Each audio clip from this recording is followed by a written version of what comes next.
I just stepped out of the interview with Jonathan Rogers and we learned a bunch of new juicy informations, not only about Path of Exile 2 on consoles, but Path of Exile 2 as a whole. So make sure you stay until the very end of this interview. It was a fun one, even though it was only 20 minutes. Also, all this gameplay footage you're about to see, approved and brand new. I hope you enjoy. My wife carries me through the executioner. Here we go. Is it on? It is on. Perfect. Okay. So, interview is going to be centered on what we saw yesterday. I'm not going to focus on, big vision, future stuff like people probably have in the past, including myself. So first, one big question is people are wondering if Path of Exile 2 will dynamically respond to inputs. So say somebody's playing with a controller on PC and they swap over to their mouse and keyboard, maybe for navigation. Will it dynamically say, okay, yep, somebody's using a mouse now, and it'll just swap to that input? So it's not something that it currently supports, but it is something that I know is very important. So we've had multiple people ask for this now, so I definitely want to do this. And so I'm gonna, as soon as I get back, I'm gonna talk about what it will take. The reason I think why there's a lot of keenness for that is because people want to be able to use controls to just play, play the character, but then to do inventory management and that sort of stuff, they want to be able to switch to use mouse keyboard. And I absolutely understand that, so therefore it is something that I'm keen to implement, and I'll make it a priority. We might not get it for early access, but I will try. I definitely want to see it before release. So definitely. Yeah. And you guys already did a lot of work to making that controller experience feel pretty good. In the inventory, I mean, I've never used controller in games like this before, and it felt pretty good yesterday. And even she got a good feeling of it too. So really awesome. And a follow-up to that, do you think keyboard and mouse will be useful in consoles? Like you can plug it into the back? Or... So that's an interesting one. It's something we could theoretically do. I don't know what the support is like on consoles to be able to do that. It's sort of interesting. It's probably not something that would actually get to see a lot of use, so it might not be really that valuable. But I can look into it. As I said, it's probably not hugely on my radar. Okay, got it. And this is PC/console. I have seen everybody love the full screen inventory on consoles. Do you know if that'll be an option for PC users who are just using mouse and keyboard, or is that something that's only attached to people on consoles or people using controllers? It was only, so it's on controller on PC. So basically, the experience on a console versus PC is identical if you're using a controller. It's exactly the same. That's actually not one that I've had asked yet, and it's interesting. I don't see, in order for that to happen, effectively what we'd have to do is add mouse support to the console user interfaces. I'm sort of interested in this. I think it's an interesting idea. I'd have to talk to Trev to see how viable it is. So the full screen menus is, what is it that you like about that? Just seeing your character and that sort of stuff? That is something that I really enjoyed, and lots of people. I posted a video last night about it, and it's seen a lot of response. People love seeing their character. Like, people love playing dress up. Path of Exile, of course, has lots of cosmetics. Being able to see that on that screen, I think a lot of people would. I should actually mention that, and this hasn't been seen yet, but the microtransaction inventory, that one is going to be full screen even on PC because you want to be able to, and in the shop as well, you want to be able to preview the stuff that you're, before you buy it, right? On your character. So this is something that we are planning on doing, and so the plan is to use that whole screen for PC as well. That's something that people have really wanted for ages, to be able to preview stuff before they buy it. So we're keen to do that. We haven't implemented it yet, but it is definitely on the list. There was a sneaky little cosmetic option in the PS5 preview. I was like, oh, that might be it right there. Yeah. So we are keen to do that, and so I suppose once we've got that, it wouldn't really be much of a stretch to then have the regular inventory work that way as well. It's possible. I have to talk. Oh, that's exciting. That's very exciting. Okay, cool. Okay, let's stick on MTX for a quick second. So this is another one that a lot of console players have been asking, PoE1 console players. How will the migration work? Because right now, PC is separate from console, and all MTX should transfer to PoE2. Is that still the case, or? Yeah, so basically, what I will say about this, because of the fact that this involves other platform holders and we have to do negotiations with them, there's always stuff around this that I can't always talk about. But what I will say is this. For me, what I want to happen is that all your MTXs get merged, you get all of them across both PC and console, and everything is just completely merged. So basically, to the greatest extent that we can achieve that with negotiations with platform holders, we will do that, right? So I hope that will mean that we just get everything everywhere, but if that's not the case for some particular platforms, then that'll just be because we weren't able to negotiate that. Now, in general, I don't think it's going to be a problem for the accounts are definitely getting merged. That's going to happen. It would only be a question of will there have to be some artificial restrictions on certain MTXs between certain one platform to the other? If you sort of understand what I'm saying. And so if that were the case, then what it would look like is, you can still see the MTX inventory. It'll just say, this is only available on this platform because it was purchased here. Okay. And as I said, I'm hoping not to have to do that. But if that does happen, then yes, it's just because we weren't able to negotiate that. So, yeah. No, that makes complete sense. Awesome. Okay, another console-centric question. Cross-play and patch deployment. So this was a thing that I didn't know about because I'm not a console player, but obviously in retrospect, patches take longer to run onto PlayStation or Xbox because you have to run it past Sony and Microsoft. And if everything's going to be done at the same time, how will hot fixes and patches be handled at launch? Are they going to be delayed, or is there something people don't know about? Because that's the big concern. So there's a few things going on here. So number one is, it definitely does require being a little bit earlier for getting things ready in order for leaks to happen. So because we knew that, the last 2 cycles for PoE, we have simultaneously shipped console and PC specifically to get experience with doing that and see what it takes and understand what goes on. So those were both successful. So having done that now, we're sort of confident in the fact that we can do that. So when you're doing an update to a title as opposed to doing it the first time, the requirements for certification, everything are way lower. You get put on what's called bypass, where effectively like someone has to see it and acknowledge it, but it doesn't have to be like a whole process where they test everything, Right. So that's thing number one. Thing number two is that we do have the capability on consoles to be able to update files that aren't the main executable. And so what that means is we can still do hotfixes so long as they're, and we can always hotfix the server, of course. Yep. And we can always hotfix files that are not part of the binary. Okay. And so what that means is that we can actually fix many of the type of problems that a hotfix would need fixed without doing something client side. Now, there could be a situation where there's going to be a hotfix that's going to cause some kind of weird aberration on console, and that might last an extra day, whereas on PC that gets fixed early. But we're certainly not going to not fix something because on PC just because console has a thing. And I think that for the most part we should be okay due to the fact that we can patch files and so on. There's a lot you can work around without changing the client if you can change the server and all the data files. Yeah. So I'm not too worried about this. I think we'll be okay. And as I said, we practiced it. We should to make sure that it was going to be okay, and I'm pretty sure that we're going to be all right. Awesome. Yeah. Now, referencing PoE1 for a brief moment, a lot of people have been saying, is PoE1 ever going to be cross-play? Is that any... We don't have to talk about that. That would be very hard. And that's just because of the fact that the economies of the different and everything. Merging it after the fact is a little bit tricky. Now, I still think it might be possible, but I don't want to promise anything. It's just kind of one of those things that we'll do if we can. If there's trouble, we're focused on other stuff. Okay. But at the very least, the accounts will get merged, even for PoE1. Because we have to do that since it's a shared account system. So that'll happen regardless. Okay.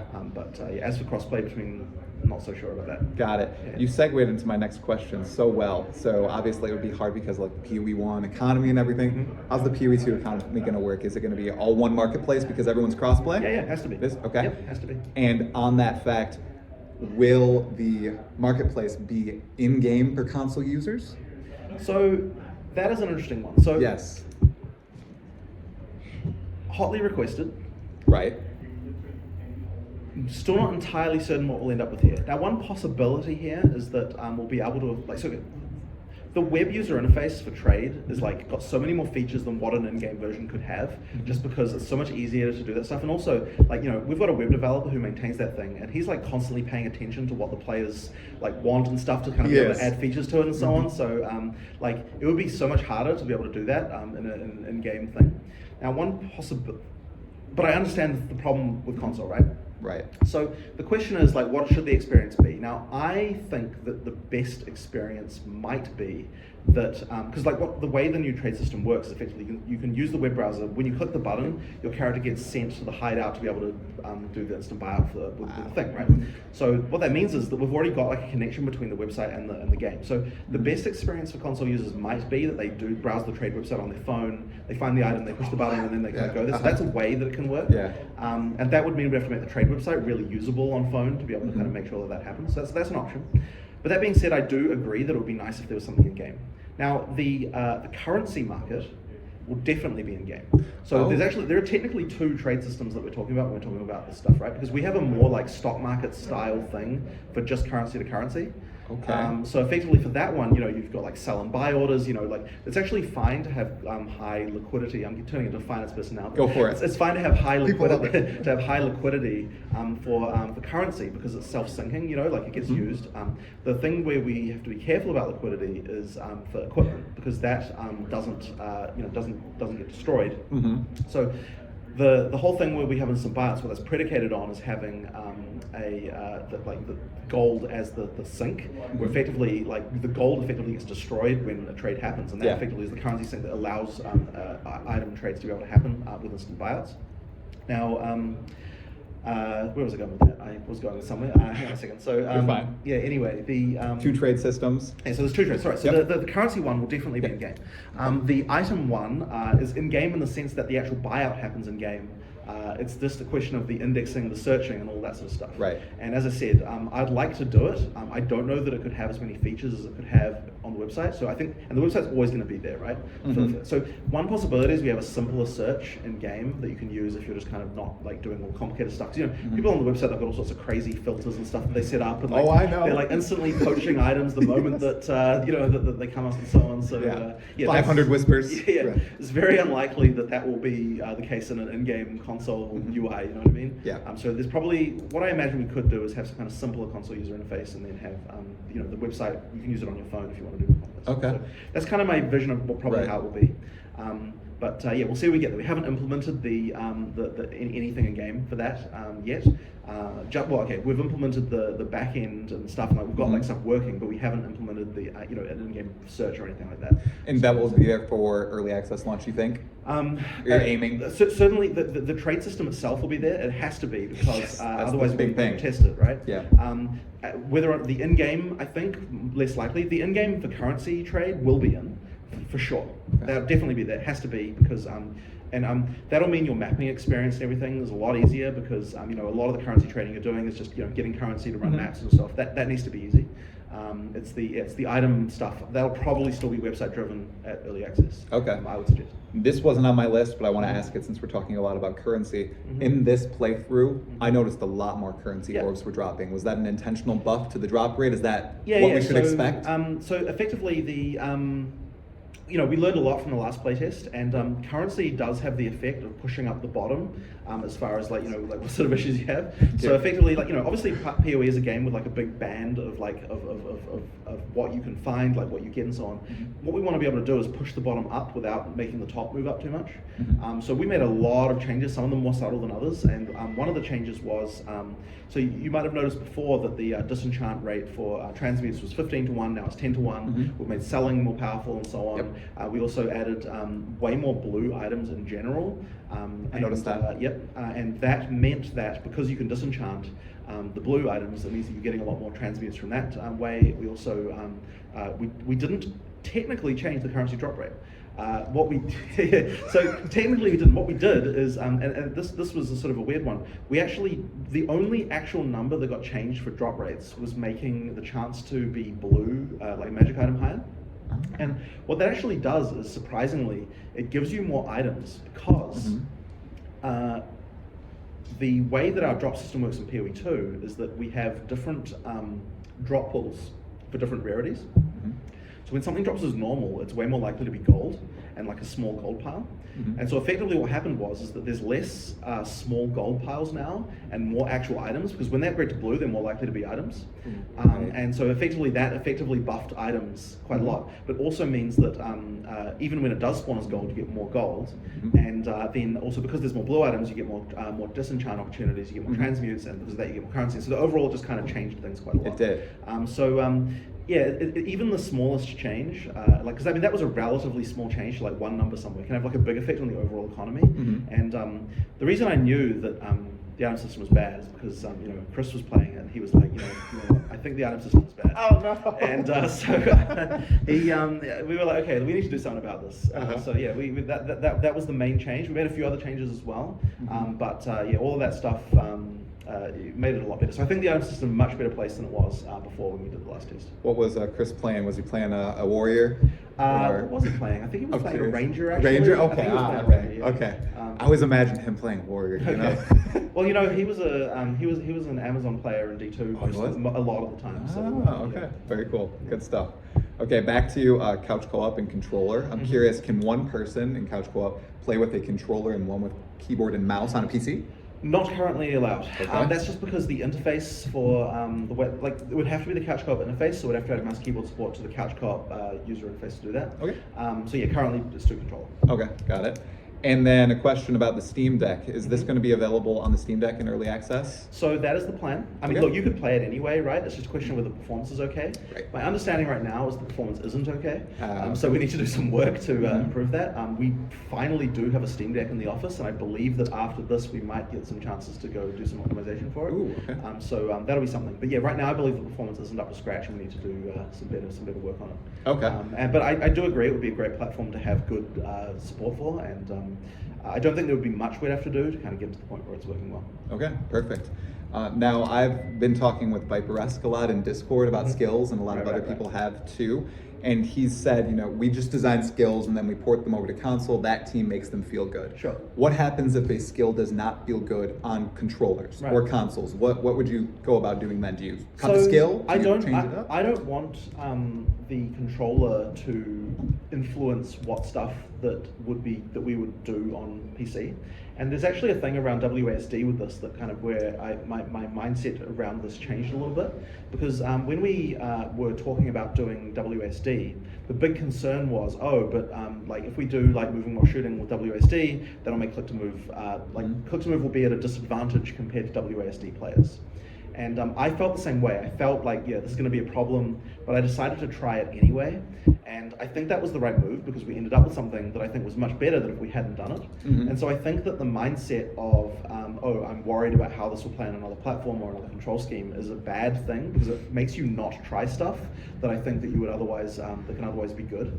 And I think that like at this point, my feeling is like, okay, so maybe there are a few skills that are bad on one control scheme or the other. You know what? That's okay. There's plenty of other skills. Just do something else. It's okay, right? And like overall, it's going to be fine. And like you want to deliver the best experience possible on each control scheme platform. So therefore, it is fine to just have some stuff that, you know, like there may just be different builds that are the ones that you play on console, and that's okay if that's what works there. So that can be fine. That being said, I've always been surprised by the extent to which you can make things work across different platforms. Like, crap! I just realized that I started. You were I'm cutting stuff. Yeah, sorry about that. Sorry about that. I just realized. But anyway, so yeah, what I was going to say about that was but yet we managed to make it work well enough, I think. So like that kind of stuff. As I said, I try to be a bit more chill about it than I used to be in the past. And just do things anyway, and just like, you know what, it'll work out. We'll make it work, and it's better to make a good experience than come up with the ideas that we had and and just do them anyway. Definitely. Okay. I had one fun question here from somebody.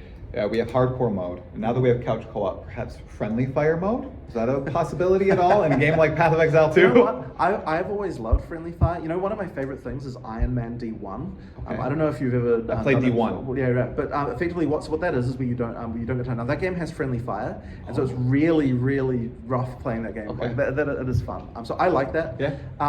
That said, I don't know that it would be a default thing. No, not default. I actually wondered, did we already add friendly fire to custom leagues? We might have done. That's a possibility. And that's the kind of place where there's something like that would be a good fit. It's like something a mode you can turn on. Exactly. That could be fun. That would be fun. Okay. But the problem is this. You know, the thing with PoE though is there's so many like big AOE skills. It would limit what you can do very significantly. As far as what skills you can use. So we found ourselves like super communicating yesterday. It would be even wilder if the friendly fire was on. We'd be like having to position each other in the exact perfect area. It would be really, really fun. All right. It was good stuff. Yeah.